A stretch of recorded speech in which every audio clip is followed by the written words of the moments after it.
아침 묵상에 오신 여러분들 환영하고 축복합니다. 이렇게 하루의 첫 시간을 하나님께와 함께 동행하며 시작할 수 있게 허락하신 하나님께 감사드리고요. 또 이렇게 하루의 첫 시간을 하나님과 드렸을 때 하나님께서 우리의 인생을 또 지키시고 인도하시고 축복하실 줄 믿습니다. 오늘은 삼손과 드릴라라는 제목을 가지고 사사기 16장 4절부터 31절까지 말씀을 좀 더 살펴봤으면 좋겠습니다. 우리 25절과 26절 말씀 같이 한번 살펴볼까요? 그들의 마음이 즐거울 때에 이르되 삼손을 불러다가 우리를 위하여 제주를 부리게 하자 하고 옥에서 삼손을 불러내매 삼손이 그들을 위하여 제주를 부리니라. 그들이 삼손을 두 기둥 사이에 세웠더니 삼손이 자기 손을 붙든 소년에게 이르되 나에게 이 집을 버틴 기둥을 찾아 그것을 의지하게 하라 하니라. 오늘은 이렇게 시작하죠. 그들의 마음이 했을 때 이 그들은 블레셋 사람들이죠. 마음이 즐거웠다. 그렇다면 왜 즐거웠을까요? 사실 블레셋 사람들의 눈에는 삼손은 눈의 가시였죠. 정말 블레셋 사람들에게 와서 농지를 불사르고 블레셋 사람들을 쳐서 죽이고, 근데 삼손이 워낙 힘이 세서 그를 뭘 할 수 없어요. 잡을 수가 없었어요. 그러자 어떻게 했습니까? 드릴라라는 여인을 이용을 해서 삼손의 비밀을 알아내고 그의 눈을 뽑고 그를 노예 삼아서 일을 시켜서 즐거웠던 거죠. 근데 우리가 또 한 가지 기억해야 될 것이 있어요. 그건 뭐냐면 그 당시의 사람들의 생각들을 좀 알아야 돼요. 어떤 생각을 알아야 되냐면 그 당시에는 어떤 생각이 있었냐면 개인과 개인의 싸움은 개인과 개인의 싸움이 아니에요. 민족과 민족의 싸움은 민족과 민족의 싸움이 아니에요. 이 민족을 섬기는 신과 이 민족을 섬기는 신과 신의 싸움이에요. 그래서 블레셋이 삼손을 이겼다는 건 뭐예요? 블레셋이 섬기는 신이 삼손이 섬기는 하나님을 이겼다는 뜻이에요. 그래서 그것을 즐거워하는 거죠. 우리의 신이 이겼다. 우리가 승리했다. 라고 이야기를 하는 거예요. 참 그런데 이런 생각이 저한테 굉장히 마음에 와닿았어요. 사실 그렇죠. 우리의 싸움은 우리의 싸움이 아니에요. 싸움이 아니에요. 우리의 싸움만은 아니에요. 정말 우리의 싸움만이 아니라 누구의 문제예요? 하나님의 문제예요. 하나님의 문제. 우리가 가끔 그런 이야기 하잖아요. 자녀들 막 혼낼 때가 있잖아요. 야, 너 왜 이렇게 그냥 지저분하게 하고 다녀? 저도 어렸을 때 그런 얘기 많이 들었는데, 야, 너가 이렇게 지저분하게 다니면 사람들이 얼마나 내 욕을 하겠냐? 그렇죠. 마찬가지라는 거예요. 정말 우리가 믿는 사람들이잖아요. 우리가 하나님의 백성이잖아요. 그럼 우리가 정말 이 세상에서 우리가 넘어지고 실수하고 우리가 잘못되면 그건 누구의 이름을 더럽히는 거예요? 하나님의 이름을 더럽히는 거예요. 그래서 여러분들 기도할 때 어떤 걸 많이 해야 되냐면 내 문제로 만들면 안 돼요. 이걸 누구의 문제로 만들어야 돼요? 하나님의 문제로 만들어야 돼요. 그래서 여러분 자녀를 위해서 기도할 때도 하나님, 우리 자녀, 이게 내 자녀가 아니라 누구의 자녀로 만들어야 돼요? 하나님의 자녀라고. 하나님의 자녀니까 내 아들이 아니라 하나님의 아들이니까 하나님이 책임져야 된다. 우리가 자녀를 돌볼 때 얼마나 돌봐요? 정말 이 자녀 어디 학원 보낼지 어떻게 해야 할지 입시 문제 때문에 저도 그래요. 막 저희 아이들 초등학교 때 이미 애들 대학교 갈 때까지 생각하고 준비하거든요. 우리 아이들 대학교 가면 어떻게 될까? 뭐 우리 학비도 모으고 그러잖아요. 옛날 어른들 소도 키우고 그러잖아요. 그런 마음이 우리에게 있는 거예요. 마찬가지로 하나님도 마찬가지라는 거죠. 그래서 우리가 늘 기억해야 할 게 뭐냐면 우리의 문제는 우리의 문제가 아니라 누구의 문제로? 하나님의 문제. 그래서 여러분들 기도할 때나 이럴 때 자꾸만 하나님의 문제를 만들어야 돼. 내 문제가 아니게. 그래서 그들은 즐거워했어요. 왜 즐거웠어요? 자신의 신들이 이겼으니까. 그러니까 이 사람들이 뭘 했냐면 삼손을 불러다가 우리를 위하여 제주를 부리게 하자 하고 삼손을 옥에서 불러내어 삼손이 그들을 위하여 제주를 부리니라. 그들이 삼손을 두 기둥 사이에 세웠더니 삼손이 자기 손을 붙든 소녀에게 이르되 나를 이 집을 버티는 기둥에 찾아 그것을 의지하게 하라. 삼손을 불러다가 막 제주를 부리겠어요. 삼손이 부탁을 하죠. 그 신전에 가장 두꺼운 기둥에 자신을 세워달라고. 이 집은 신전을 의미하는 거예요. 신전. 이 사람들이 자신들의 신전에 모여서 자신들의 승리를 축하하며 삼손과 하나님을 조롱하고 놀렸던 거예요. 그래서 28절은 뭐라고 이야기되는지 한번 같이 읽어보죠. 삼손이 여호와께 부르짖어 이르되 주 여호와여 구하옵나니 나를 생각하옵소서. 하나님이여 구하옵나니 이번만 나를 강하게 하사 나의 두 눈을 뺀 블레셋 사람에게 원수를 단번에 갚게 하옵소서 하고. 삼손이 기둥 앞에 서서 기도하죠. 하나님께 부르짖어 기도합니다.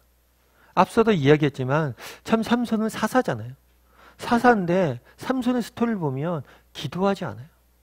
참 기도가 없어요. 그런데 여기서는 정말 기도를 합니다.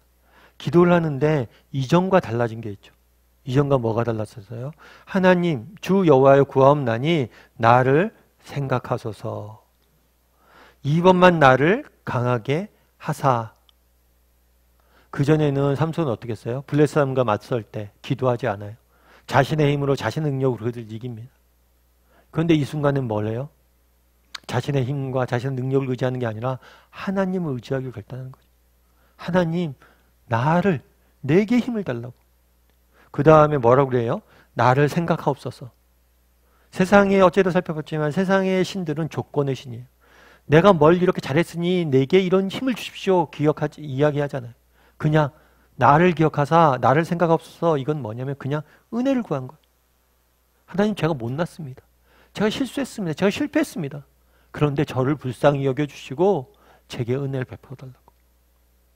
그래서 근본적으로 오늘 기도는 짧지만 삼손의 태도가 근본적으로 변화된 걸 날 수가 있어요. 그건 뭐예요? 자신의 힘을 의지하는 게 아니라 누굴 의지해요? 하나님을 의지하는 거예요.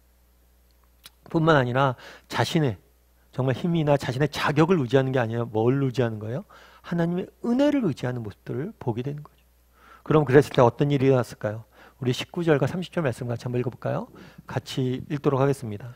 삼손이 집을 버틴 두 기둥 가운데 하나는 왼손으로 하나는 오른손으로 껴 의지하고 삼손이 이르되 블레셋 사람과 함께 죽기를 원하노라 하고 힘을 다하여 몸을 굽히매 그 집이 곧 무너져 그 안에 있는 모든 방백들과 온 백성에게 덮이니 삼손이 죽을 때에 죽인 자가 살았을 때의 죽인 자보다 더욱 많았더라.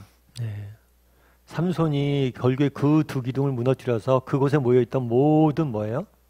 블레셋 사람들을 죽이게 되는 거죠. 그런데 마지막에 더 굉장히 재밌는 표현을 쓰고 있어요. 삼손이 죽을 때 죽인 자가 살았을 때 죽인 자보다 더욱 많았더라. 삼손은 그동안 자신의 힘과 능력을 의지했습니다. 그래서 그가 많은 블레셋 사람들을 대적을 했어요.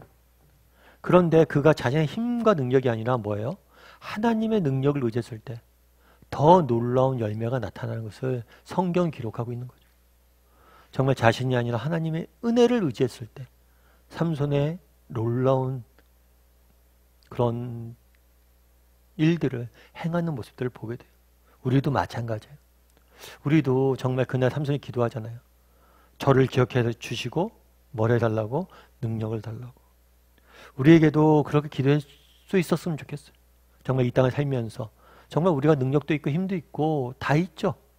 하지만 우리가 무엇보다 하나님의 은혜를 알고 하나님의 능력을 구하는 사람이 되었으면 좋겠어요. 그랬을 때 정말 내 힘과 내 능력으로 정말 하는 것보다 훨씬 더 많은 것들을 이룰 수 있을 거예요. 자녀 문제로 인해서 힘들어합니까? 정말 그것들로 인해서 내 힘이나 지혜로 자녀를 키우려 하지 말고 하나님을 의지해 보세요.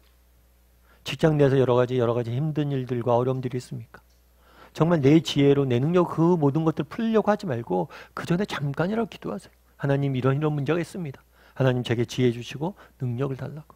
그럼 하나님이 지혜 주실 거예요. 능력 주실 거예요. 그리고 그것들을 통해서 일하실 거예요. 그래서 정말 하나님의 은혜를 구하고 하나님의 능력을 우리의 힘이 아니라 의지할 수 있는 사람이 되었으면 좋겠어요.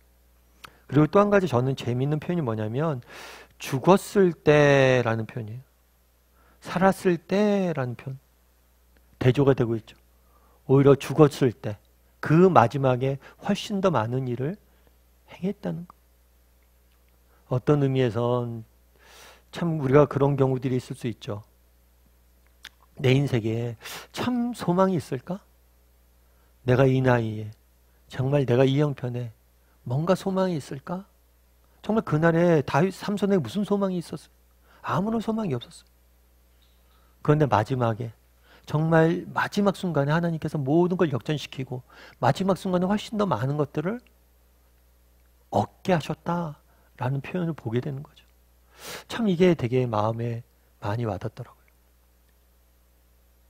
조나단 에드워드라는 목사님 계세요. 미국에 있는 목사님인데 이 목사님 같은 굉장히 많이 존경받는 목사님이세요. 그분이 쓴 글이나 설교나 이런 것들은 지금도 많은 목사들이, 목회자님들이 읽고 또 배우고 그런 목사님인데 사실 그 목사님이 그 당대에는 그렇게 인정을 못 받았어요. 워낙 메시지가 강하다 보니까 본인이 개척한 교회에서도 쫓겨났어요. 그러니까 얼마나 억울하겠어요. 정말 하나님 앞에 정직히 살려고 그러고 하나님께서 정말 정직히 하나님 앞에 살려고 노력하고 애썼는데 아무런 생긴 열매가 없는 거죠. 어떤 면에서 그의 생애는 실패로 끝났다라고 생각해도 별반 차이가 없을 수 있어요.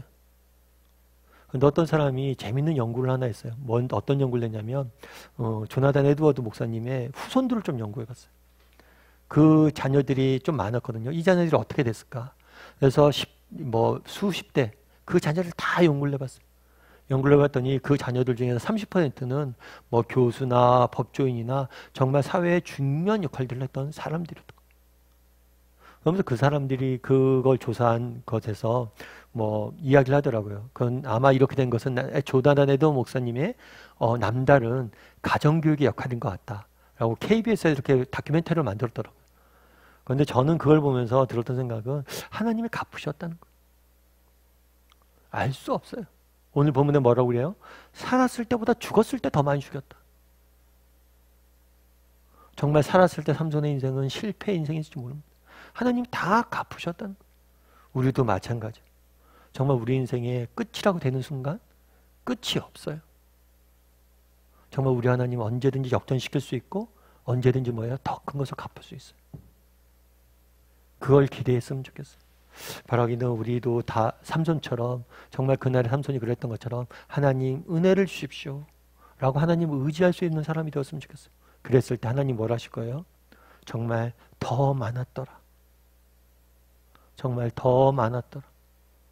우리에게 이전에 맛봤던 것보다 더 귀한 것들을, 더 큰 것들을 맛보게 하실 줄 믿어요.